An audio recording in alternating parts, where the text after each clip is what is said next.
നമസ്കാരം. ഞാൻ ഇന്ന് ഒരു വീഡിയോ ചെയ്യാൻ വരാൻ മെയിൻ കാരണം നമ്മുടെ റിയാസ്, നിങ്ങൾക്ക് എല്ലാവർക്കും അറിയാം, റിയാസ് സലീം ബിഗ് ബോസിലൊക്കെ ഉണ്ടായിരുന്ന റിയാസ് സലീം നിങ്ങൾക്ക് എല്ലാവർക്കും അറിയാം. അവൻ നമ്മുടെ ഇന്ത്യയോട് അവനൊരു പുച്ഛം എന്നുള്ള നമ്മുടെ സ്റ്റോറി അവൻ ഇട്ടിട്ടുണ്ടായിരുന്നു. ഈ റിയാസ് സലീമിൻ്റെ സ്റ്റോറി നിങ്ങൾക്ക് ശ്രദ്ധിച്ചവർക്ക് മനസ്സിലായിട്ടുണ്ടാവും, എല്ലാവരും റിയാക്ട് ചെയ്യുന്നുണ്ട്. ആ സ്റ്റോറിയിൽ അവൻ സൂചിപ്പിക്കുന്നത് അവന് ഇന്ത്യനോട് ഒരു ബഹുമാനക്കുറവ് തോന്നുന്നു. കാരണം എന്താ, നമ്മുടെ ഇന്ത്യയിൽ താമസിച്ചുകൊണ്ട് നമ്മൾ ഇന്ത്യനെ പറ്റി പറയുമ്പോൾ ആത്മാഭിമാനമുള്ള ആരും ഭാരതീയനും നമ്മൾ റിയാക്ട് ചെയ്യും. പാകിസ്ഥാനിലുള്ള ഭീകരവാദികൾ ആണ് നമ്മുടെ പാവപ്പെട്ട സഹോദരന്മാരെ മതം നോക്കിയിട്ട് വെടിവെച്ച് കൊന്നത്. ഇത് പറഞ്ഞു മോദിയോട് പോയി പറയാൻ വേണ്ടി പറഞ്ഞു. ഓക്കെ, അപ്പോൾ നമ്മുടെ ഉത്തരവാദിത്വമുള്ള ഒരു ഭരണകൂടവും ആർമി എന്താ ചെയ്യുക? തീർച്ചയായിട്ടും അവരും നമുക്ക് വേണ്ടി തന്നെയാണ് നമ്മുടെ ഇന്ത്യയിൽ നിലകൊള്ളുന്നത്. അവരെ പ്രതികരിക്കും, അവർ ഭീകരവാദ കേന്ദ്രങ്ങൾ തകർക്കും. അപ്പോൾ എന്താ നിനക്ക് അതിനെ പറ്റിയിട്ടൊന്നും ഒരു വേഗം തോന്നാത്ത എന്താണ്? ഇതെന്താ, നീ എന്താ ഉദ്ദേശിക്കുന്നത് ഇപ്പോഴും എനിക്ക് മനസ്സിലാവുന്നില്ല. ആത്മാഭിമാനമുള്ള ഭാരതീയർ റിയാക്ട് ചെയ്യും. അവർ ഭീകരവാദികളെയാണ് കൊന്നൊടുക്കുന്നത്. കാരണം നമ്മുടെ സുരക്ഷയ്ക്ക് വേണ്ടിയിട്ടാണ് നമ്മുടെ പട്ടാളക്കാർ പകൽ ഉറക്കമൊഴിച്ചിട്ട് നമുക്ക് വേണ്ടിയിട്ടാണ് പോരാടുന്നത്. നീ ഇന്ത്യയിൽ ജീവിച്ചുകൊണ്ട് നീ ഇന്ത്യക്കെതിരെയാണ് സംസാരിക്കുന്നത്. ഓക്കെ, ഇതിലെന്താ വിഷയം? എന്താണ് എല്ലാവരും ആഗ്രഹിച്ചു തന്നെയാണ് ഇന്ത്യ പാകിസ്ഥാനെതിരെ ഈ വിഷയത്തിൽ എങ്ങനെ കൈകാര്യം ചെയ്യും നോക്കിയിരിക്കുകയാണ്. അത് നിനക്ക് മനസ്സിലാവുന്നില്ല? ഇത്ര നേരമായിട്ട് നിനക്ക് മനസ്സിലായിട്ടില്ലേ? പാവപ്പെട്ട കുട്ടികളെയൊക്കെ എത്ര ആൾക്കാർ അവരെ അനാഥരാക്കി ഭീകരവാദികൾ. ഇന്ത്യ ചെയ്തത് പാകിസ്ഥാനിലെ സാധാരണക്കാരൊന്നും അവർ ചെയ്തിട്ടില്ല. ഭീകരവാദ കേന്ദ്രങ്ങളും ഭീകരവാദികളുമാണ് അവർ അടിച്ചമർത്തിയത്. അതിലൊരു തെറ്റുമില്ല, എല്ലാവരും സന്തോഷിക്കുന്ന ദിവസമാണ്. പക്ഷെ നിൻ്റെ പോസ്റ്റ് കണ്ടപ്പോൾ വളരെ ഒരു ദുഃഖമാണ് തോന്നിയത്. ഇന്ത്യയിൽ നിന്നുകൊണ്ട് നീ പാകിസ്ഥാനെതിരെയാണ് പാകിസ്ഥാൻ സപ്പോർട്ട് ചെയ്ത് സംസാരിക്കുകയാണ് ആ സ്റ്റോറിയിൽ. ഇതൊക്കെ ശരിയാണോ റിയാസ്? തനിക്കെന്താ ഇത്ര ഓളല്ലേ? തീരെ ഒരു ബുദ്ധിയില്ലാത്ത കാര്യമാണോ താൻ ചെയ്യുന്നത്? അതേപോലെ കുറേ ആൾക്കാരുണ്ട് ഇങ്ങനെ നമ്മളെ ഇന്ത്യയിൽ ജീവിച്ചുകൊണ്ട് തന്നെ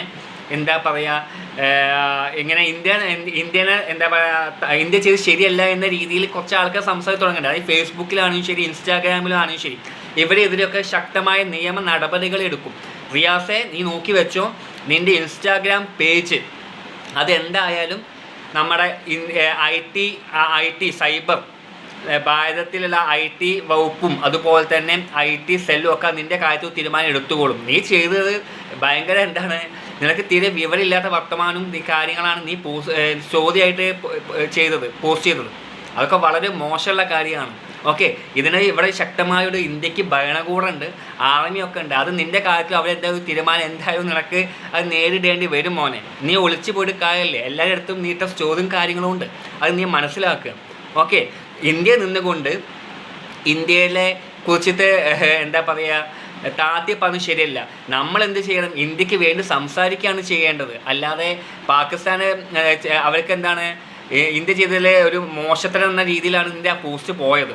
ഓക്കെ, അപ്പോൾ അതൊക്കെ നീ ഒന്ന് ശ്രദ്ധിക്കുക. കാര്യം എന്താ വെച്ചാൽ നിൻ്റെ ഇവിടെ ഐഡൻറ്റിറ്റി കാര്യങ്ങളൊന്നും ഇവിടെ ആരും ചോദ്യം ചെയ്യില്ല. നീ ചെയ്ത സ്റ്റോറി പോസ്റ്റ് ചെയ്തതിന് മാത്രമാണ് ഇവിടെ നമ്മളെ എല്ലാവരും റിയാക്ട് ചെയ്തിട്ടുള്ളൂ. അപ്പം നീ ആ കാര്യം ഒന്ന് ഉൾക്കൊള്ളുക. നിൻ്റെ കാര്യത്തിൽ എന്തെങ്കിലും തീരുമാനം എന്തായാലും ഉണ്ടാവും. ഇവിടെ കേന്ദ്രം ഭരിക്കുന്ന പാർട്ടിയും അതുപോലെ തന്നെ ആക്റ്റും ഉണ്ട്. ഓക്കെ, അത് കൃത്യമായിട്ട് ഒരു സർക്കുലർ അവർ പുറപ്പെടുവിച്ചിട്ടുണ്ട്. ഓക്കെ, ഇങ്ങനെ പോസ്റ്റ് ചെയ്യുന്നതും ശ്രദ്ധയപ്പെട്ട് കഴിഞ്ഞാൽ അവർ തന്നെ അത് കൃത്യമായി കൈകാര്യം ചെയ്തോളും. അത് നീ മനസ്സിലാക്കുക. ഓക്കെ, ഇത് ചെയ്ത് റിയാസ് നീ ചെയ്ത് ശരിയല്ല. ഓക്കെ, അത് സത്യം നീ തിരിച്ചറിയാം. ഓക്കെ, നമ്മൾ ഇന്ത്യയിൽ നിന്നുകൊണ്ടിട്ടാണ് നീ സംസാരിക്കുന്നത്. അപ്പം നിൻ്റെ ആ ചിന്താഗതി എങ്ങോട്ടാണ് പോണത്? അത് ശരിയായിട്ടാണ് നിനക്ക് തോന്നുന്നുണ്ടോ? നീ വലിയ ഇംഗ്ലീഷും കാര്യങ്ങളൊക്കെ സംസാരിക്കുന്നുണ്ടോ? നിനക്ക് ഇംഗ്ലീഷും കുറേ കാര്യങ്ങൾ മാത്രമേ പറയാൻ അറിയുള്ളൂ, ബാക്കിയുള്ള കാര്യങ്ങളൊന്നും അറിയൂലേ? ചിന്തിക്കുക കേട്ടോ. നീ ഇന്ത്യ നിന്നുകൊണ്ടാണ് ഇത് പറയുന്നത്.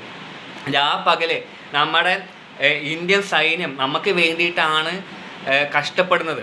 ഓക്കെ, യുദ്ധം ചെയ്തത് നമുക്കുള്ള മറുപടിയാണ്. ഇന്ത്യക്ക് പാകിസ്ഥാനിലെ ഭീകരവാദി കൊടുത്ത മറുപടിയാണ് നമ്മൾ പാകിസ്ഥാന് കൊടുത്തിട്ടുള്ളൂ. വേറെ ഒന്നും ചെയ്തിട്ടില്ല. ഇപ്പോൾ സാധാരണക്കാരൊന്നും കൊന്നൊടുക്കിയിട്ടില്ല. ഭീകരവാദ കേന്ദ്രങ്ങളും ഭീകരവാദികളുമാണ് അടിച്ചമർത്തിയത്. ഓക്കെ, അപ്പോൾ അങ്ങനെ നിൽക്കുമ്പോൾ നീയൊക്കെ എന്താണടാ? നീ ഇന്ത്യയിൽ നിന്നുകൊണ്ട് ഇന്ത്യയിൽ ഒറ്റ കൊടുക്കുന്ന രീതിയാണല്ലോ നിൻ്റെയൊക്കെ സ്വഭാവം. ഇതൊക്കെ ശരിയാണോ റിയാസ് സലീമെ? എന്തായാലും നിൻ്റെ കാര്യത്തിൽ എന്തെല്ലാം തീരുമാനം എന്തായാലും വന്നോളൂ, നീ ആ പേടിക്കണ്ട. നിൻ്റെ ഇൻസ്റ്റാഗ്രാം പേജ് അതെന്തായാലും അത് പോകാനുള്ള ചാൻസ് കൂടുതലാണ്. ഓക്കെ, അതിനുള്ള ഗവൺമെൻറ്റും കാര്യങ്ങളൊക്കെ ഉണ്ട്. നീ ചെയ്ത് IT ആക്ട് പറയുന്നത് തെറ്റായൊരു കാര്യമാണ്. ഓക്കെ, അത് സർക്കിൾ വന്നിട്ടുണ്ട്, അത് നിനക്ക് കൃത്യമായിട്ടുള്ള കാര്യങ്ങൾ വന്നോളൂ. ഓക്കെ, നീ ഇന്ത്യക്ക് വേണ്ടി നമ്മൾ സംസാരിക്കല്ലേ ചെയ്യേണ്ടത്. ഓക്കെ, ആർമിക്കാർക്ക് വേണ്ടി സപ്പോർട്ട് ചെയ്യല്ലേ വേണ്ടത്. ഭാരത ഗവൺമെൻറ് നമുക്ക് സപ്പോർട്ട് ചെയ്യല്ലേ വേണ്ടത്. ഓക്കെ, അവർ കഷ്ടപ്പെട്ടിട്ട് നമ്മളെ സംരക്ഷിക്കാൻ വേണ്ടി ചെയ്യുന്ന കാര്യങ്ങളാണ്.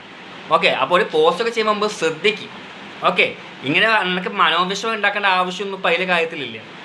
ഓക്കെ, അതിലൊരു മനോവിഷമത്തിന് ആവശ്യവുമില്ല. കാര്യം എന്താ വെച്ചാൽ നമ്മുടെ എത്ര ആൾക്കാരെയാണ് അവർ കൊണ്ടുകൊടുക്കിയത്, ഭീകരവാദികൾ. അപ്പോൾ അതിനെതിരെ നിനക്കൊന്നും ഒരു ശബ്ദവും കാര്യങ്ങളോ നീ ഒന്നും ചെയ്തിട്ടില്ലല്ലോ, ഒരു പോസ്റ്റ് പോലും സ്റ്റോറിയെ പോസ്റ്റ് ചെയ്ത് കണ്ടിട്ടില്ലല്ലോ. ഇതൊക്കെ ചെയ്യുന്നത് വളരെ മോശമാണ്. ഓക്കെ, നമ്മൾ ഇന്ത്യയിൽ നിൽക്കുക, നമ്മൾ എന്ത് ചെയ്യുക, ഇന്ത്യയെ സപ്പോർട്ട് ചെയ്യല്ലേ നമ്മൾ വേണ്ടത്.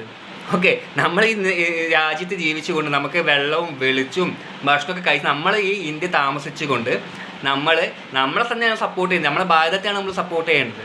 ഓക്കെ, ദുഷ്ട ശക്തികൾ നമ്മൾ എന്ത് ചെയ്യും, അടിച്ചമർത്തുന്നത് ചെയ്യും. ഓക്കെ, അതാണ് ഒരു ഇന്ത്യൻ കടമ, അതാണ്. പിന്നെ അതല്ല ഇതിൻ്റെ കടമ. ഭീകരവാദികളും നമ്മൾ ഒറ്റപ്പെടുത്തും, തിരിഞ്ഞ് ആക്രമിക്കും. ഓക്കെ, അതാണ് നമ്മൾ ചെയ്യേണ്ടത്. ഓക്കെ, അത് ആദ്യം മനസ്സിലാക്കുക. എന്താ ചെയ്യുക, വല്ലാതെ കഷ്ടം തോന്നുന്നു. ഓക്കെ.